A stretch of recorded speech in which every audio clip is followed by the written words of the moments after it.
Varicose veins కి సరైన చికిత్స కోసం సంప్రదించండి ఎవిస్ హాస్పిటల్. నమస్కారం.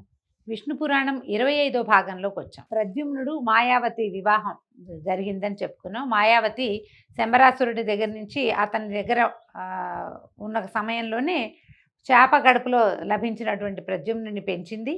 తర్వాత అతన్ని వివాహం చేసుకుందని పురాణం కథలో చెప్పబడిందండి. తర్వాత చెప్తున్న రుక్మిణి యందు కృష్ణ పరమాత్మకి చారుధేష్ణుడు, చారుదేహుడు, వీర్యవంతుడు, సుషేణ్యుడు, చారుగుప్తుడు, భద్రచారుడు, సుచారుడు, మహాచారుడు అని కుమారులు కలిగారు. కడసారి సంతానం ఒక ఆడబిడ్డ కూడా కలిగిందట, చారుమతి అట. మనము కుండిన నగరంలో చారుమతీదేవి అని కథ చెప్పుకుంటూ ఉంటాం. ఎప్పుడది వరలక్ష్మి వ్రతానికి చారుమతీదేవి కథ చెప్తాం కదా. ఈ చారుమతి పేరు ఈ విష్ణు పురాణంలో ఉన్నది, శ్రీకృష్ణుని కుమార్తెగా చెప్పబడుతోంది. తర్వాత ప్రద్యుమ్నుడు ఈ మాయావతితో వివాహం తర్వాత రుక్మి కూతురిని స్వయంవరంలో పెళ్ళాడేట. ఈ రుక్మి ఎవరు? రుక్మిణీదేవి యొక్క అన్నయ్య, కృష్ణుని యొక్క బావమరిది. ఆయన కూతుర్ని వివాహం చేసుకున్నాడు. వాళ్ళ యొక్క కుమారుడే అనిరుద్ధుడు. అయితే రుక్మిణి తర్వాత కాలంలో ఏం జరిగిందో చెప్తున్నారు. ఒకనాడు ముఖ్యులైన దేవతలతోటి ఇంద్రుడు ఐరావతారూఢుడై ద్వారకా నగరానికి వచ్చాడట. ఇంద్రుని రాక పురరక్షకుల చేత తెలుసుకున్నటువంటి కృష్ణుడు బలరామాదులతో వెళ్ళి ఆదరంగా ఆయన్ని ఎదుర్కొని తీసుకొచ్చి బంగారు గద్దె మీద ఇంద్రుడిని, సముచితమైన ఆసనాల మీద మిగిలిన దేవతలందరినీ కూర్చోబెట్టి ఆచారం ప్రకారంగా, భూలోకాచారం ప్రకారం మర్యాదలు చేశాడు. కృష్ణుడు ఆనందించి ఏమన్నాడంటే, దేవా, నువ్వు లోకాలకి క్షేమంకరుడివి, అలాగే భూలోకానికి క్షేమం కలిగించాలని యదువంశాన ఆవిర్భవించిన వైకుంఠనాథుడివి, నీ దయచేత కదా లోకాలన్నీ హాయిగా సంతోషంగా ఉంటున్నాయి తండ్రి. దేవతలు, సోమయాజులు యజ్ఞాంశాలను అగ్నిముఖాన ఆరగిస్తూ ఉంటారు. ఇప్పుడు ఆ అదృష్టం ప్రస్తుతం అంతరించిపోయింది. అది విషయం చెప్తున్నాను వినన్నారు. భూలోకంలో జరిగే యజ్ఞయాగాదులన్నిటిలోంచి ఇక్కడ వేసిన హవ్యాన్ని ఏ దేవత పేరుతోటి హవ్యాన్ని అగ్నిహోత్రుడికి సమర్పిస్తారో అగ్నిహోత్రుడు తన వంతు ఉంచుకుని మిగిలిన వాళ్ళ యజ్ఞ భాగాలని ఎవరి పేరు మీద వేసింది వాళ్ళకి అప్పచెప్పటం విధి. పేర్లు చెప్పకపోయినా అప్పగించవలసిన దైవాలు కూడా కొంతమంది ఉన్నారు. వాళ్ళకి ఇచ్చేసేయాలన్నమాట. ఇప్పుడు ఆ అవకాశం తగ్గిపోయిందట. భూమి యొక్క పుత్రుడు నరకాసురుడు తనలాంటి దుష్టదైత్యులతో ప్రాగ్జ్యోతిష్యం అనే నగరంలో ఉన్నాడు. లోకాలను రకరకాల దుశ్చేష్టలతోటి ఏడిపిస్తున్నాడు. తానే యజ్ఞపురుషుణ్ణని, యజ్ఞభాగం తనకే ఇవ్వాలని శాసిస్తూ యజ్ఞాలే సాగనివ్వకుండా చేస్తున్నాడు. అందమైన కన్య కంటపడితే ముందు వెనకలు ఆలోచించకుండా బలాత్కరించి ఎత్తుకుపోతున్నాడు. అలా ఎందరినో ఎత్తుకుపోయి ప్రాగ్జ్యోతిష్యపురంలో అనేకమైన భవనాలలో దాచిపెడుతున్నాడు.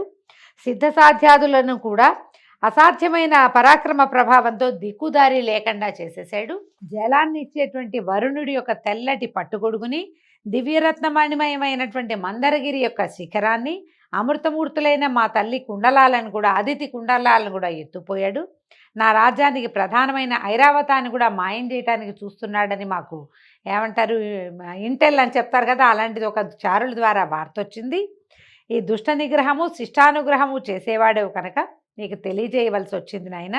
దయచేసి వాళ్ళ వలన లోకానికి ఎలాంటి ఉపద్రవము కలగకుండా చేయి అని నేను నిన్ను విన్నవించుకోవడానికి వచ్చాను అనగానే కృష్ణుడు కనికరించి ఓదార్పుగా ఇంద్రుడు చేయి పట్టుకుని నేను చూస్తానన్నాడు. ఏం చెప్తున్నాడంటే, మన మనసులో విచారానికి చోటు ఇవ్వకు, లోకాలన్నీ తోడు తెచ్చుకుని అయినా సరే ఈ రణరంగాల్లో ఈ దుష్ట రాక్షసుని సంహరిస్తాను. వాడి వల్ల ఏర్పడినటువంటి అగచాట్లు, భూమి మీద ఏర్పడిన అగచాట్లు, మీ దేవలోకంలోకి వస్తున్నటువంటి ఇక్కట్లు, దేవదేవులందరికీ కలుగుతున్నటువంటి అగచాట్లు అన్నిటినీ నేను తీరుస్తాను అని చెప్పాడు. చెప్పాక సరే దాంతో సంతోషించి ఇంద్రుడు తన దారిని తను వెళ్తే, కృష్ణుడు ఏం చేశాడట, గరుత్మంతుడిని తలుచుకుని గరుడ వాహనారూఢుడై సత్యభామతో కలిసి వెళ్ళాడట యుద్ధానికి. ఈ ఇంద్రుడు కూడా ఐరావతారూఢుడై ఆయన్ని అనుసరించాడు. తర్వాత అందరూ కలిసి ఇక్కడి నుంచి ప్రాగ్జ్యోతిష్యపురానికి వెళ్ళారట. ఇంద్రుడు కృష్ణుడితో చెప్పేసి అక్కడ దాకా వీళ్ళని తీసుకెళ్లి యుద్ధానికి దిగబెడిచి ఇంద్రుడు వెళ్ళిపోయాడు. అప్పుడు కృష్ణుడు నగరవాసులైన రాక్షసులకి భయంకరంగా శంఖం పూరించాడట. శంఖధ్వనికే చాలామంది చచ్చిపోయారట.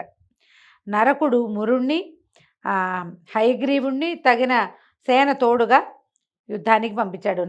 మురాసురుడు, హయగ్రీవుడు అనే అసురుల్ని పంపించాడట. వాళ్ళు వచ్చి కృష్ణుడితో పోరాడి తమ అనుచరులతో సహా కృష్ణుని యొక్క ఆయుధాగ్ని జ్వాలలకి ఆహుతైపోయారు.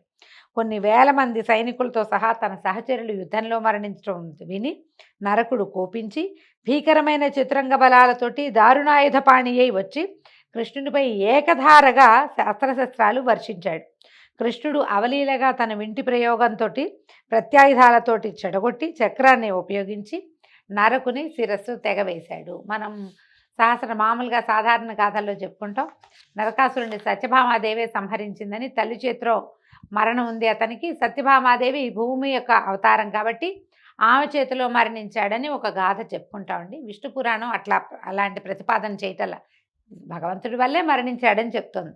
కుమారుని మరణం తెలిసిన భూదేవి బొంగురు గొంతుతో ఏడుస్తూట పరిగెత్తుకుంటూ వచ్చిందట. ఆవిడ మాట్లాడుతుంటే నోట్లోంచి మాట వస్తున్నట్టే లేదనమాట. పద్మాక్ష, మునుపు హిరణ్యాక్షుని వరాహ రూపాన దునిమి నన్ను సముద్రంలోంచి పైకెత్తినప్పుడు నీ అనుగ్రహం చేత కలిగిన కొడుకు వీడిని చంపచ్చా? ఏవేవో తప్పులు చేయొచ్చు, వాటిని క్షమించి సన్మార్గాన్ని నడిపించచ్చు కదా, కుమారుణ్ణి చంపావా అని ఆవిడ దుఃఖిస్తే ఈయన అన్నాడట, వసుంధర, నా యందు సద్భావము భక్తి లేనివారు ఆత్మీయులైన కన్న కుమారుడైనా క్షమించేది లేదు. కంసాదులు ఏమయ్యారో నన్ను సర్వాత్మన నమ్మి, ఇప్పుడు వాళ్ళు ఏమయ్యారు మరి? కంసుడు నా సొంత మేనమామ కదా. సర్వాత్మన నమ్మి ధ్యానించే వాళ్ళు పైవారైనా సరే ఆదరిస్తాను. ఎందుకంటే ఈయన చూడండి, ప్రహ్లాద కుమారుణ్ణి ఆదరించాడు. హిరణ్యాక్ష హిరణ్యకశిపులకి స్వయానా కుమారుడైన వాడైనా అతన్ని ఆదరించి తండ్రిని సంహరించాను. లోకానికి అపకారి అయిన నరకుడు కొడుకైనా సరే క్షమించతగదు. సాక్షాత్ ప్రహ్లాదుడు, విభీషణుడు వీళ్ళని నేను ఆదరించాను. శత్రువు యొక్క కుమారుడు, శత్రువు యొక్క సోదరుడు అయినా కూడా. కానీ సొంతవాడైనా కంసుని క్షమించలేదు. నేను అట్లా చేయను అని చెప్పాడు. దుష్ట శిక్షణ, శిష్ట శిక్షణ, తర్వాత ధర్మ సంస్థాపన కార్య లక్ష్యాలతోటే అవనిపై అవతరించాను, నీకు తెలియదా అంటే, సరే అయితే ఇక ఆవిడ ఊరుకుంది, ఒప్పుకొని అయిందేదో అయ్యింది. నరకుని కొడుక్కి పట్టం కట్టి పరిపాలకుడుగా నియమించమని నమస్కారం చేసి వెళ్ళిపోయిందట దుఃఖపడుతూనే. అలాగే అని కృష్ణుడు నరకుని యొక్క పుత్రుణ్ణి రాజాధికారిని చేసి నరకుడు అపహరించినటువంటి అతిథి కుండలాలని ఆవిడ భూదేవి తెచ్చిచ్చింది. భూమిలో దాచిపెట్టాడు వాడు, అవి ఆవిడే పట్టుకొచ్చి ఇచ్చింది. ఈ కుండలాల్ని స్వర్గానికి పంపించేశారు. అయితే అక్కడి నుంచి ఏం చేశాడు ఈ నరకుడు నగరంలోకి, ప్రాగ్జ్యోతిష్యపురంలోకి ప్రవేశించాడు కృష్ణుడు. ప్రవేశిస్తే చెరలో ఉన్న 16,000 మంది రాచకన్యల్ని, తర్వాత అమూల్య రత్నాభరణాలను, మేలుజాతి ఏనుగులను, గుర్రాలను నరకుని కింకర్ల చేత తనే ద్వారకకి పంపించాడట. వరుణుని గొడుగు వరుణునికి పంపించేశాడు. తర్వాత మందరగిరి యొక్క మందర పర్వతం అంటాం కదా, ఏ మందర పర్వతం? ఈ పాలకడలు చిలికినప్పుడు కవ్వంగా ఉపయోగపడింది కదా, దాని మీద రత్నాలు ఉన్నటువంటి శిఖరం ఉండేదట. ఆ శిఖరాన్ని వీడు తెచ్చేసాడు నరకాసురుడు.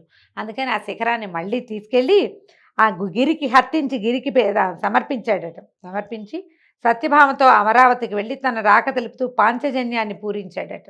ఈ ధ్వని విని గ్రహించి ఇంద్రుడు ఆనందంగా ఎదురొచ్చి స్వాగతం పలికి లోపలికి తీసుకుపోయి తన బృహస్పతి చేత అర్ఘ్యపాద్యాదులు ఇప్పించాడట. కాసేపు వివిధ విషయాలు మాట్లాడుకున్నాక అతిథి యొక్క కుండలాలని తనే స్వయంగా సమర్పించాలని వచ్చానని చెప్పాడు. చెప్తే సరే ఆమె దగ్గరికి తీసుకెళ్ళి ఆమెకు నమస్కారం చేసి, నరకాసురుడు మరణించాడమ్మా అని చెప్పి ఇదిగో అని ఆభరణాలు ఆవిడకి ఇచ్చేసరికల్లా ఆవిడ కుమారుడిగా ఉన్నాడు. నేను ఉపేంద్రుడిగా అతిథికి కుమారుడిగా జన్మించాడు. అయినా సరే ఆవిడ పరిపరి విధాలుగా నన్ను ఎందు దయించి నువ్వే స్వయంగా నా దగ్గరికి వచ్చావని ఎన్నో విధాల స్తుతించిందట.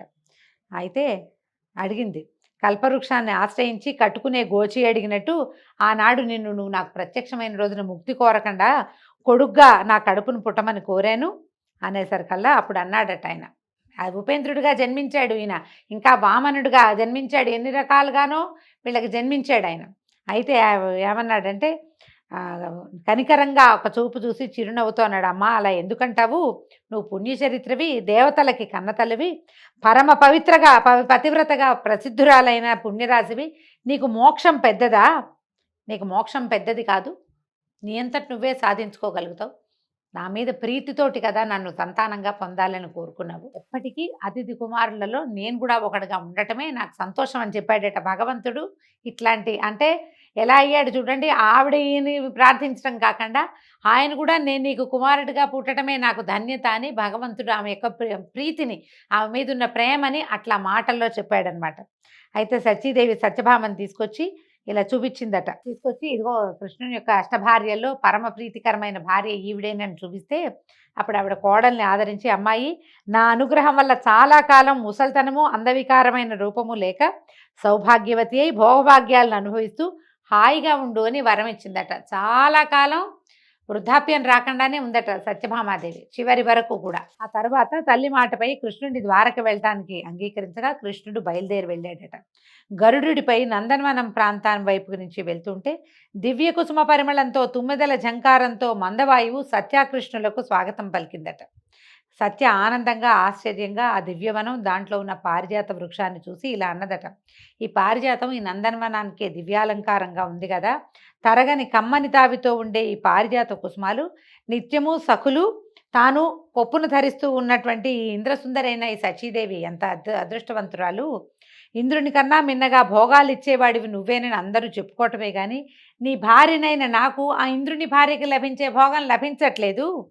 ఇలాంటి దివ్య కుసుమ ధారణ అద్భుతమైన పుష్పాలని తల్లో పెట్టుకునేటువంటి అవకాశం భోగం నాకు లేదు కదా. సరే, ఇప్పుడు నేను నీతో యుద్ధానికి వచ్చాను, నువ్వు నా కోరిక తీర్చు. ఈ పారిజాత వృక్షాన్ని తీసుకుపోయి నా మేడ పెరడులో నాటితే ప్రతిదినము చెలికత్తెలు ఈ పువ్వులు పెట్టి నా కొప్పులో ముడుస్తుంటే నాకు కలిగే సంతోషము సంతృప్తి మామూలు కాదు కదా. అప్పుడప్పుడు రుక్మిణి జాంబవతి మొదలైన నా సౌతులకు కూడా పళ్ళాలతో ఇన్ని పువ్వులు పంపిస్తూ ఉంటాను. వాళ్ళు అవి తీసుకుని నా ఆధిక్యానికి వాళ్ళు సిగ్గుపడాలి. మరి నా కోరిక తీర్చు.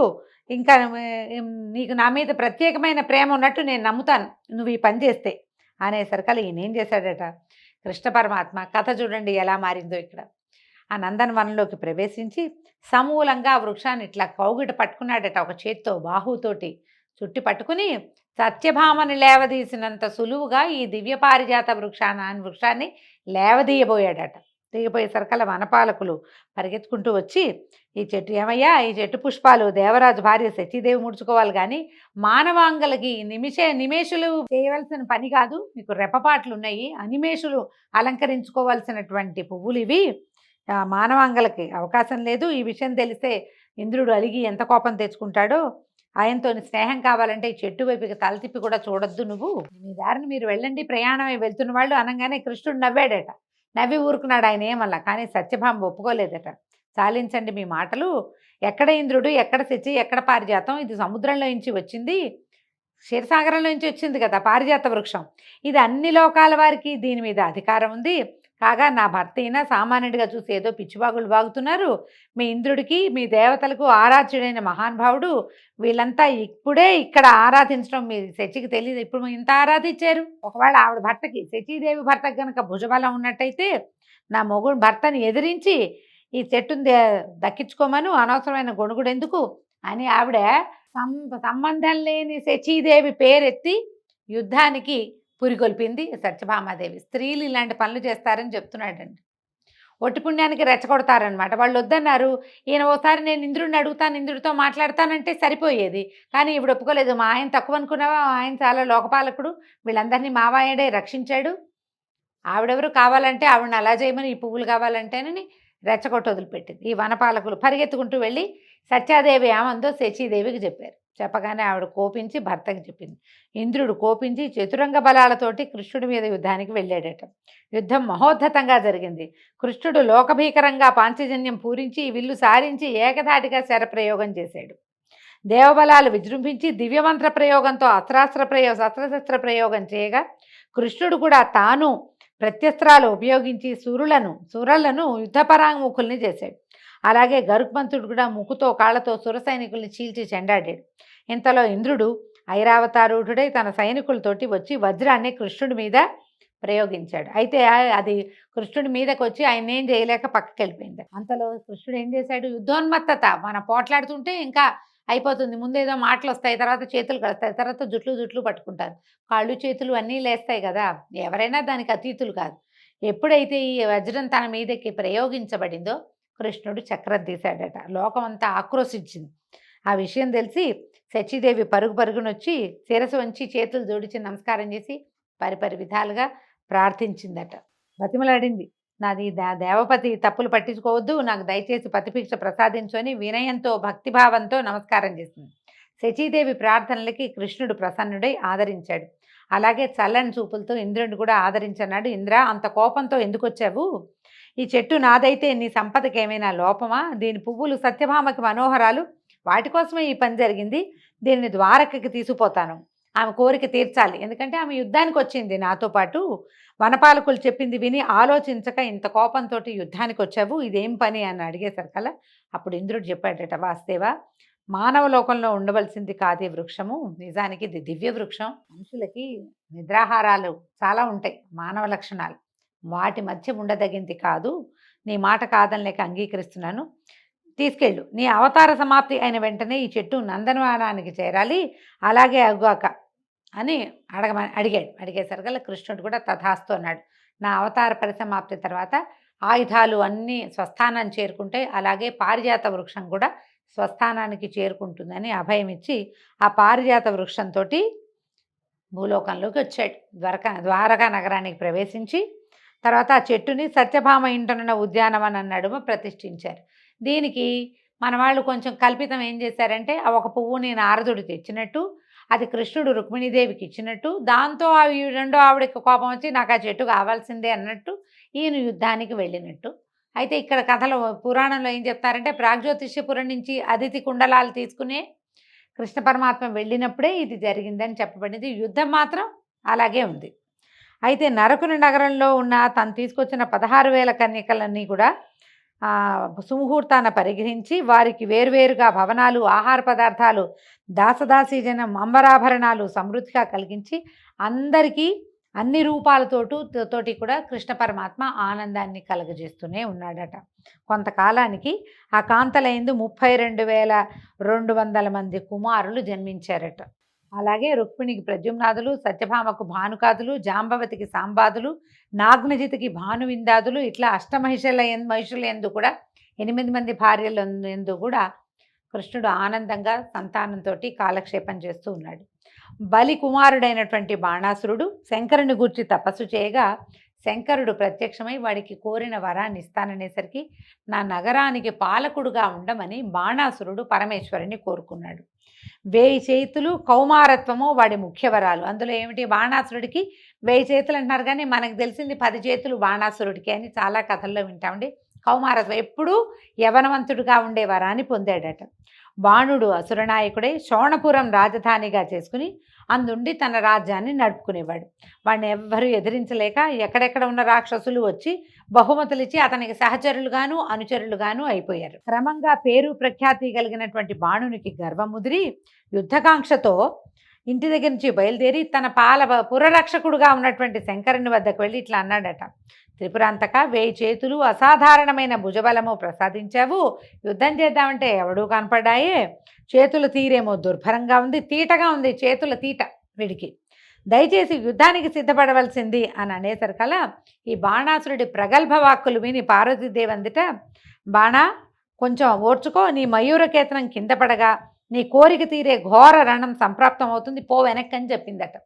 ఎప్పుడైతే నీ మయూర ధ్వజం, అతని ధ్వజం మయూరమట, అది కింద పడుతుంది ఒకనాడు, అప్పుడు నీకు యుద్ధం ఈ తీట తీరుతుంది, పరమేశ్వరుని యుద్ధానికి ఆహ్వానించద్దు, వెనక్కి వెళ్ళిపోమని ఆవిడ ఆజ్ఞగా చెప్పింది.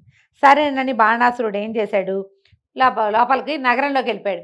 రోజు ఆ దానికేసి చూస్తుండేవాడట, జెండా కేసి, ఎప్పుడు జెండా పడుతుందా, ఎప్పుడు యుద్ధం చేద్దామా అని. ఇలా ఉండగా మయూర ధ్వజం ఒకనాడు నేల కూలిపోయిందట. చూసి బాణుడు సంతోషించాడు. అలా ఉండగా పార్వతీ సహితుడే పరమేశ్వరుడు సురాసుర కాంతలతోటి ఉద్యానవనంలో విహరిస్తున్నారట. పార్వతీ పరమేశ్వరులు ఇద్దరు ఉన్నారు. బాణాసురుడి శోణపురానికి రక్షకులుగా, నగరపాలకులుగా ఉన్నారు. ఈ బాణుడి కూతురైనటువంటి ఉషాకుమారి నాకు ఇంకా పతి రాలేదు, నాకు భర్త లభించలేదని గౌరీదేవి దగ్గర చెప్పిందట. చెప్తే గౌరీదేవి పార్వతీదేవి చెప్పింది, బాల, వైశాఖ శుద్ధ ద్వాదశి నాటి రాత్రి కలలో నిన్ను కలసి అలరించిన వాడు నీ పతి అవుతాడు అని వరం ఇచ్చేసరికల్లా ఈ అమ్మాయి చాలా ఆనందించింది. కాగా గౌరీదేవి చెప్పిన నాటి రాత్రి అపరమన్మథుడైన యువకుడు ఒకడు నిద్రలో కనపడి ఉషతో శృంగార విలాసాలతోటి పాల్గొని ఆమెను అలరించి అదృశ్యుడైపోయాడట. తెలివి వచ్చిన ఉష తన శరీర పరిస్థితిని చూసుకుంది. అయితే అమ్మాయి తెలుసుకుంది ఇదేంటంటే కలలో జరిగినా కూడా నిజంగా జరిగిన లాంటి భావాలలో ఉన్నదన్నమాట. కాబట్టి ఈ నేటి రాత్రి కలలో కనిపించిన వాడే నా నాథుడు, నా పతి కావాలి, ఇది ఎట్లా, ఈ పని ఎలా కుదురుతుంది అని ఆలోచించి ఈ మహామంత్రిగా ఉన్నటువంటి కుంభాండు అనేవాడికి ఒక కూతురు ఉందట, చిత్రరేఖ. ఆ చిత్రలేఖను పిలిచి, వీళ్ళిద్దరు బాగా స్నేహితులు, ఒకళ్ళకొకళ్ళు పంచప్రాణాలు ఇచ్చుకోగలరు అనమాట. పిలిచి, నాకు నిన్న రాత్రి ఒక కల వచ్చింది, ఎంతో అందంగా ఉన్న ఒక పురుషుడు నాతోటి కలిసి ఉన్నాడు, నాకు అతను కావాలని అడిగింది. అడిగేసరికల్లా చిత్రరేఖ అంది, దానికి అంత ఆలోచించడానికి ఏమిటి, నేను ఉండటం ఎందుకు, ముల్లోకాల్లో ఉన్నటువంటి ప్రసిద్ధులైన అందగాళ్ళైన యువకుల పటాలు తెస్తా, వాళ్ళల్లో నువ్వు ఎవరితోటి నువ్వు కలిసేవని నీకు అనిపించిందో అతనికి చెప్పు, నేను వాడిని తీసుకొస్తానంది. అయితే ఈవిడ ఏం చేసింది, అందరివి చిత్రపటాలు రాసి పట్టుకొచ్చి ఇచ్చింది. ఈ అమ్మాయి ముందు ఉషాదేవి ముందు స్వర్గంలో ఉండే యువకులందరినీ చూసింది, తర్వాత పాతాళంలో వాళ్ళని చూసి అవేవి కాదని పడేసింది పక్కన. చివరికి మానవలోక యువకుల్ని పరిశీలిస్తూ ఈ ద్వారక అనిరుద్ధుడు అంతఃపుర సమాచారం తెలుసుకుని చూపించింది. అనిరుద్ధుడు అనేవాడు ఒకడున్నాడు. వీడెవడు అనిరుద్ధుడు, ప్రద్యుమ్నుని కుమారుడు. ప్రద్యుమ్నుడు కృష్ణుడు, శ్రీకృష్ణుడు రుక్మిణీదేవి యొక్క కుమారుడు. అప్పుడు శంబరాసురుడికి దొరికాడు కదా, అతను అనమాట, అతని కుమారుడైన అనిరుద్ధుడు. చెప్పేసరికల్ ఈ చిత్రలేఖ చూపిస్తే, అబ్బో గడుస్తానివి, నువ్వు అదృష్టంతరాలు, నిజంగానే నవమన్మథుడు అని చెప్పి రాత్రికి రాత్రి ఆకాశ మార్గాన ద్వారకకి వెళ్ళి రాక్షసమాయతోటి అనిరుద్ధని భవనంలో ప్రవేశించి నిద్రలో ఉన్న అతనిని తన మాయతోటి బంధించి గాల్లో తీసుకొచ్చి ఉషకప్పచెప్పింది. తర్వాత ఈ అనిరుద్ధుడు అంతఃపురం చేరాడు. అక్కడ ఒక అందమైన అమ్మాయి ఉంది, నువ్వు నా కల్లో కనపడ్డావు, అందుకని నేను నిన్ను తెప్పించానని చెప్పింది. వాళ్ళిద్దరూ హాయిగా కులసగా కాలక్షేపం చేయటం మొదలుపెట్టారు. కొన్ని రోజులు అయ్యేసరికల్లా ఏమైంది, ఈ బాణాసురుడికి కన్యాంతఃపురంలో అన్యపురుషుడు ఎవడో ఉన్నాడని తెలిసిపోయింది. కొంతమంది భటుల్ని పంపించాడు. ముందు అనిరుద్ధుడు ఖడ్గపాణి అయి విజృంభించి బాణుని వీరభటులను యమపురికి పంపించేసరికల్లా బాణుడు ఏం చేశాడు, ఆయనే డైరెక్ట్గా యుద్ధానికి వచ్చి సరాసరి యుద్ధం నేరుగా యుద్ధం చేసి నిశితాస్త్ర ప్రయోగాలను వెలయించి నాగపాస బద్ధుని చేసి కూతురుతో సహా అనిరుద్ధుని చెరసాలలో పడేశాడట. అయితే ఇక్కడేమైంది, ఈ కుర్రాడు ఎక్కడికో వెళ్ళాడు అనుకుంటున్నారు వాళ్ళు. ఎక్కడికి వెళ్ళాడో, మాయమయ్యాడు, ఎక్కడికి వెళ్ళాడో తెలీదు. యువకుడు ఏదో వేటాసక్తికో ఏదైనా కన్యాన్వేషణకో వెళ్ళాడు అనుకున్నారు. ఇక్కడ ఏదో ప్రమాదం జరుగుంటుందని వాళ్ళు ఊహించలే. నారదుడు కలహాసనుడు ముందు కథల్లో కూడా చెప్పుకున్నాం మనం. ద్వారకకు వెళ్ళి కృష్ణుడిని దర్శించి పార్వతీదేవి బాణాసురుని కూతురైన ఉషకి ఏం చెప్పిందో, ఆ తర్వాత అనిరుద్ధుడిని బాణుడు ఎట్లా నాగపాసబద్ధుని చేసి చెరలో ఉంచాడు, ఈ మొత్తం మధ్యలో చెప్పుకున్న కథ అంతా తీసుకెళ్ళి అందించగానే వెంటనే కృష్ణుడు బలభద్ర ప్రద్యుమ్నాదులు రణకోవిదులు వెంటరాగా గరుడవాహండై శోణపురానికి వెళ్ళి లోకభీకరంగా పాంచజన్యాన్ని పూరించాడట. ఆ శంఖధ్వనికి జగమంతా తల్లడిల్లిపోయింది. అంతలో శివుడు పురరక్షణకి ఒక జ్వరశక్తిని కల్పించి పంపించాడట. అయితే ఆ జ్వరశక్తి బయటకు వచ్చి మంత్రించిన భస్మాన్ని బలభద్రుడి మీద జల్లిందట. ఆ భస్మం మీద పడేసరికల్లా బలరాముడికి ఒక వేడి వచ్చేసింది. జ్వరం అంటే టెంపరేచర్ మామూలు జ్వరమే, ఒళ్ళంతా ఉడికెత్తిపోయింది. ఆ జ్వరంతో స్పృహ తప్పిపోయాడట. తప్పేసరికల్లా ఆయన తీరు చూశాడు. చూసి కోపము సంతాపము, మా అన్న మీదకే వస్తావంటే అన్నం మీదకి వస్తే కృష్ణుడి మీదకి వచ్చినట్టే. అయితే ఇంత జ్వరంతో స్పృహ తప్పిపోయిన బలభద్రుడిని లేవదీసి కౌగులించుకున్నట్టు. ఈయనేమిటి పూతన దగ్గర చనుబాలు దాగి ఒక గుక్కెడి పాలతో దాని ప్రాణాలు హరించినవాడు. జ్వరం ఒక లెక్క, ఈ కావుగలించుకునేసరికల్లా ఆయన జ్వరం అంతా వదిలిపోయి ఈయనకి స్పృహ వచ్చేసింది. ఒక సింహనాదం చేశారట. కృష్ణుడి శక్తికి ఆ చుట్టుపక్కల ఉన్న వాళ్ళంతా ఆశ్చర్యపోయారు. అంత జ్వరం, ఒళ్ళు కాలిపోతూ ఒంట్లోంచి పొగొస్తూ స్పృహ తప్పిన వాడిని క్షణాల్లో మామూలుగా చేసేసాడని. అక్కడి నుంచి కృష్ణుడు ఏం చేశాడట, తన ఆత్మశక్తితోటి శీత జ్వరం అతి చల్లదనాన్ని కలిగించాడనమాట. దాన్ని కల్పించి పంపించేసరికల్లా అది నగరంలో ప్రవేశించి, అంతకుముందు శివ జ్వరశక్తి ఉంది కదా, దాన్ని లాక్కొచ్చి కృష్ణుడి ముందు నుంచోబెట్టింది. ఆ జ్వరం కృష్ణుడికి సాగలపడి మొక్కి సాగిలపడిపోయింది నేల మీద. శరణు కాపాడు, ఈ అతి చల్లదనాన్ని భరించలేకపోతున్నాను అని చెప్పి శరణు కోరేసరికల్లా కృష్ణుడు కనికరించి భయపడకని వీళ్ళిద్దరిని లేవదీసేట. 2 జ్వరాలని, ఒకటేమో శివశక్తి జ్వరం అతి వేడి, రెండోది విష్ణుశక్తి జ్వరం అతి చల్లన. హరిభక్తి లేని మూడుల్ని పట్టి పీడిస్తూ ఉండండి అని వాళ్ళిద్దరిని పంపించేసేట. అక్కడి నుంచి వాళ్ళు విష్ణుభక్తి లేని వాళ్ళందరినీ ఆవేశించి పీడిస్తాయి. జ్వరం ఎవరికైనా ఎక్కువ రోజులు ఉందంటే వాడికి విష్ణునామ సంకీర్తన చేస్తే వాడితో జ్వరం తగ్గిపోతుందని మనకి విష్ణు పురాణం తెలియజేస్తుంది.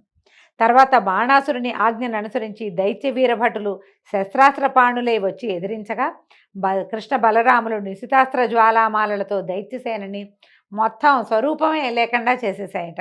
అంత శంకరుడు కొడుకులతో ప్రమధులతో వచ్చి కృష్ణుడిని ఎదిరించగా ఇద్దరికి కొన్నాళ్ళు యుద్ధం జరిగిందట. శివుడు కృష్ణుడు కూడా పోరాడుకున్నారు. దారుణమైన పోరాటం జరిగింది. ఒకనాడు శంకరుడు ఏం చేశాడట, బాణాసురుడిని ప్రోత్సహించాడు.